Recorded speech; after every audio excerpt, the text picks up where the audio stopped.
Olá, meu caro amigo, minha cara amiga, né? Esse careca velho feio aqui, né? Caro internauta, cara amiga, a pedido estou gravando esse vídeo. É uma série de comentários, artigos teológicos, artigos bíblicos sobre as cartas de Paulo, sobre a teologia do Novo Testamento. Estou falando aqui a carta de Paulo aos Gálatas, né?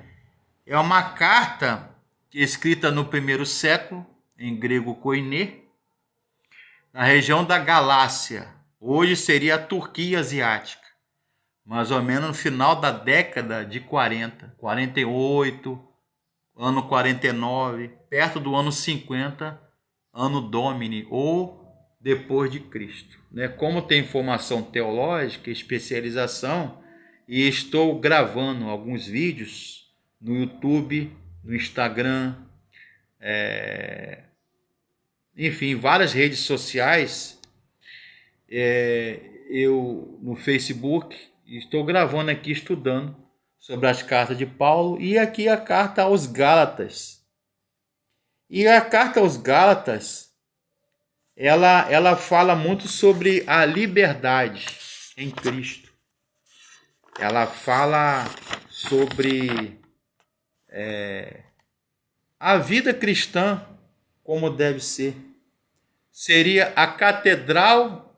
Martim Lutero falou do seu biógrafo, né? Paul Ronet, que era um biógrafo de Calvino, de Lutero, né? Dos reformadores protestantes, teólogos do século XVI. Paul Ronet, ele escreve no seu livro, dos muitos livros que eu já li, de teologia reformada,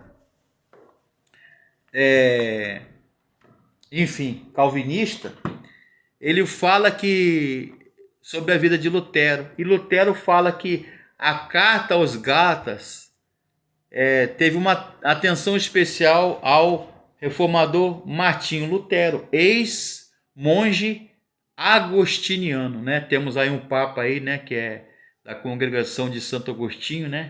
Papa Leão XIV, né? É agostiniano, o novo papa. E Martinho Lutero, ele foi um monge agostiniano. E ele fala que Gálatas, a carta de Paulo aos Gálatas, seria a Antioquia da Síria. Poderíamos datar no ano 48 ou 49 depois de Cristo. Mas, por exemplo, alguns estudiosos, teólogos, datam a carta de Paulo aos Gálatas no ano 58, ano Domini, né? Ou depois de Cristo, né? Lightfoot, F.F. Bruce e outros afirmam que seria no ano 49. E esse cidadão aqui, desse livro, né? Curso Vida Nova de Teologia, Panorama do Novo Testamento, Walter M. Dunet, da editora Vida Nova. Muito bom, por sinal, uma série com 12 livros. Tem alguns em PDF e tem o físico aqui que vocês estão vendo, né? Tem em PDF ele também, tá? Para quem quiser. Então, a carta do apóstolo Paulo aos Gálatas, eu vou separar para vocês o capítulo 2, verso 20. Já estou crucificado com Cristo. E Cristo, já estou crucificado com Cristo. E não vivo eu, mas Cristo vive em mim. E a vida que vivo-a na fé do Filho de Deus. Quem é o Filho de Deus? Jesus. O qual me amou e se entregou a si mesmo por mim. Então, não sou eu que vive, em outras palavras, Paulo, é Cristo que vive em mim. Então, a carta do apóstolo Paulo aos Gálatas, de Paulo, fala da liberdade cristã. Mério Setene, que é um grande estudioso no Novo Testamento que eu leio, e tem um livro dele aqui, ele disse o seguinte: o cristianismo bem poderia ter sido apenas mais uma seita judaica E o mundo poderia ter sido continuado a ser inteiramente cristão se essa carta de Paulo aos Gálatas não houvesse sido escrita. Quem disse isso foi Merrill C. Tenney, um grande teólogo, estudioso do Novo Testamento. Então, a carta de Paulo aos Gálatas, eu estou lendo aqui na íntegra o comentário do pastor presbiteriano Arival Dias Casimiro. Eu aprendi no seminário, na faculdade de teologia, que a gente tem que citar as fontes, e as fontes bibliográficas, né? Porque não é um texto meu. Então a gente tem que dar honra a quem tem honra. Pastor Arival Dias Casimiro, pastor Jonas Celestino Ribeiro, pastor Darcy Duzilek, pastor Russell Shedd, Felipe Shedd, pastor Hernandes Dias Lopes, tem comentários dele aqui, comentários do reverendo, um teólogo grande, né, brilhante, que eu gosto muito e respeito, né, o Augustus Nicodemos, né, reverendo Augusto Nicodemos. Então, Arival Dias Casimiro fala que a carta de Paulo aos Gálatas, ela apresenta a verdadeira liberdade em oposição ao laicismo e ao legalismo e a licenciosidade descontrolada. Está lá no capítulo 5. Então, um dos motivos de estudarmos e lermos a carta de Paulo aos Gálatas, não é à toa que nós estamos estudando ela aqui, ela nos ensina, nas palavras do pastor Arival Dias Casimiro, ela nos ensina que só existe um evangelho verdadeiro revelado por Deus. Ela nos ensina que o homem não é justificado pelas obras, e sim mediante a fé em Cristo.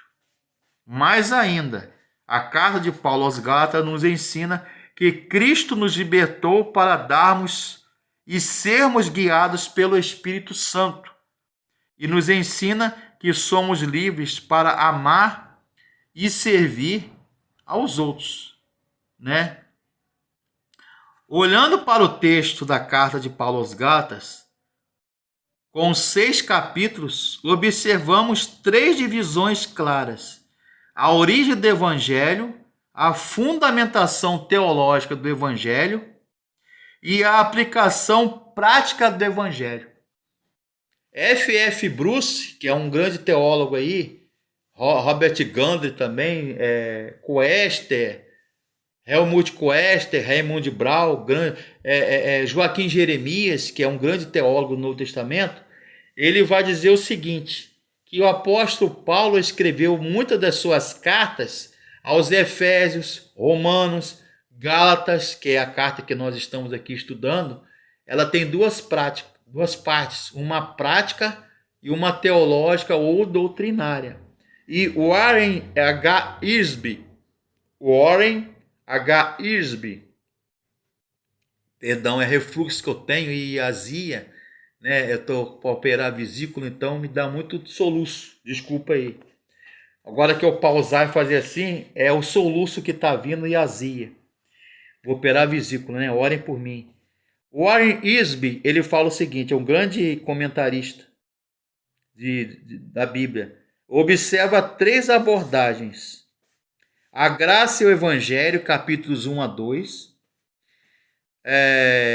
A abordagem doutrinária, a graça e a lei, capítulos de 3 a 4, de Gálatas. Abordagem prática, a graça e a vida cristã, e capítulos 5 a 6. O tema principal da carta de Paulo aos Gálatas é a liberdade.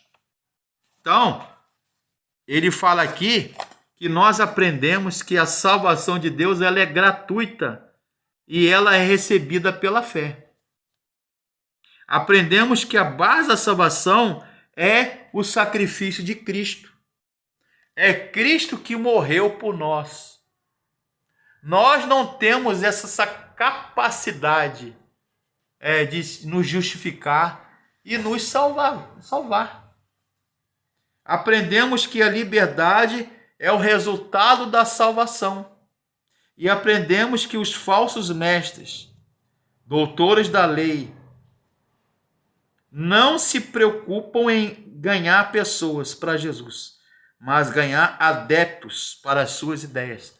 Ela é uma das características de uma seita religiosa, de uma falsa religião, uma falsa igreja, falsa doutrina, é fazer lavagem cerebral, né? Lavagem cerebral é abrir a cabeça da pessoa e enfiar ali doutrina, filosofia, religião, imposições religiosas ou a sua fé própria, pessoal. Então, Paulo, ele reafirma o evangelho e que Jesus se entregou a si mesmo pelos nossos pecados para nos desarraigar, é a palavra que Paulo usa, deste mundo por 3 ensinos. Primeiro, Cristo morreu pelos nossos pecados, é a natureza do evangelho. Segundo, Cristo morreu para nos libertar deste mundo. É o objetivo do evangelho. Em terceiro lugar, Cristo morreu de acordo com a vontade de Deus, a origem do evangelho. Então, perverter esse evangelho é acrescentar algo mais à graça de Deus. A última live, o último vídeo que eu gravei ontem, fala de Gálatas 1:6, né? Admiro-me, né? Palmaço. Admiro-me, estou perplexo, admirado, que tão depressa vocês passaram da graça em Cristo para outro heteron, outro evangelho, heteron e evangelium, outro evangelho. A prova do ministério de uma pessoa não é a sua popularidade, nem seu carisma, nem os sinais e prodígios que ela realiza, mas a sua fidelidade à Bíblia. Então, os Gálatas perceberam na vida de Paulo e os apóstolos, não pela cura, pelos milagres, pelos prodígios e sinais que eles faziam, mas pela sua fidelidade à palavra de Deus. O evangelho verdadeiro produz graça e paz. O evangelho pervertido traz perturbação, né? Alguns querem perverter, torcer, metatiteste, do grego, querem remover, desertar, mudar de opinião. Apostasia. Queriam abandonar o evangelho, né, porque fala da graça em Cristo da salvação. E queriam fazer lavagem cerebral dos Gálatas, os judaizantes, os mestres falsos, colocar heresias e preceitos anticristãos e antibíblicos. Por isso que ele fala outro evangelho, heteron e evangelho diferente do evangelho que era verdadeiro, que foi pregado por Paulo, pelos apóstolos e as mensagens de Jesus. Então, nós aprendemos que o verdadeiro evangelho, segundo Paulo aos Gálatas, ele transforma, ele liberta, ele é libertário. A graça de Deus liberta e a lei aprisiona. A religião prende e aprisiona. Aprendemos que o verdadeiro evangelho dá uma nova missão e compreensão da vida, que eles são transformados. E nós aprendemos que o verdadeiro evangelho cria uma nova família, a igreja de Deus. Então, o evangelho que Paulo pregava foi o mesmo evangelho que o transformou. Paulo pregava uma mensagem de transformação. Paulo apresenta aqui aspectos da sua conversão, da sua chamada. Deus o transformou a sua vida. Paulo era um crente fiel ao judaísmo, ao legalismo, perseguidor da igreja, mas Deus em Cristo o transformou. De perseguidor do evangelho passou a ser perseguido. Deus transformou porque o escolheu e separou antes dele nascer. Gálatas 1:15. A doutrina da eleição é a base da salvação de todo crente. A eleição era a motivação que Paulo tinha para suportar os sofrimentos e perseguições por causa do evangelho. Paulo pregava o evangelho do reino a Jesus e ele padeceu e sofreu perseguições e sofrimentos. E isso o transformou quando Deus o chamou eficazmente pela graça. Todo aquele que Deus escolhe, ele inevitavelmente será chamado no tempo certo e de maneira eficaz e irresistível. Deus chamou Paulo na estrada de Damasco, na Síria, a rua direita, né? Então, inevitavelmente, nós seremos escolhidos, chamados, né? Santificados, salvos, glorificados. É o gerúndio, né? Somos salvos, estamos salvos e continuamos e seremos. Aliás, o nosso pastor presidente, pastor Charles Anthony, da Igreja Batista Rio de Vida, na qual faço parte, ele falou isso lá domingo agora no culto. Somos salvos, estamos sendo salvos e seremos salvos quando formos glorificados lá na glória, no céu com Cristo. É o chamado gerúndio do português. Porque a palavra aqui no grego, salvar, se eu não me engano, é o ativo, dativo grego. Expressa uma ação contínua no grego, o verbo, no Novo Testamento, em grego. Então, somos salvos, seremos salvos um dia na glória, quando Cristo vier buscar a sua noiva, a sua igreja, a esposa, né, a noiva do Cordeiro, que é a igreja. Seremos glorificados. Então, a carta do apóstolo Paulo, ela é muito linda. É a catedral da fé cristã, como diz Martinho Lutero. Né? É um texto que fala de salvação, de chamada, eleição e de liberdade em Cristo. Que Deus abençoe, continue e faça nossa crítica no nosso canal, embora a nossa conexão aqui está lenta, né? Tem hora que trava o celular e a internet, mas o irmão Fabrício aqui, professor Fabrício Barreto Gonçalves, está aqui sempre para ajudar alguém. Tem comentários bíblicos, todo em PDF, tem físico também, como esse aqui, né? Panorama do Novo Testamento, tá? E tem esse aqui, muito bom por sinal, de Meyer Pirman, através da Bíblia, livro por livro, da editora Vida. E também tem, deixa eu ver, tem vários comentários aqui, né? Já me perguntaram, né? Fabrício, irmão Fabrício, o senhor é vendedor de livro? Não estou vendendo livro, só estou dando dica, né? Tem esse aqui, tá? Tem esse aqui, Lendo a Bíblia, livro por livro, tá? Da editora Vida Nova. William H. Martin e Boyd Silvers, da Vida Nova. Tem vários aqui, então que Deus abençoe. Além dos comentários aqui de Arival Dias Casemiro, que eu compartilhei com vocês, de Hernandes Dias Lopes e do pastor e reverendo Augusto Nicodemos, ok? Que Deus abençoe.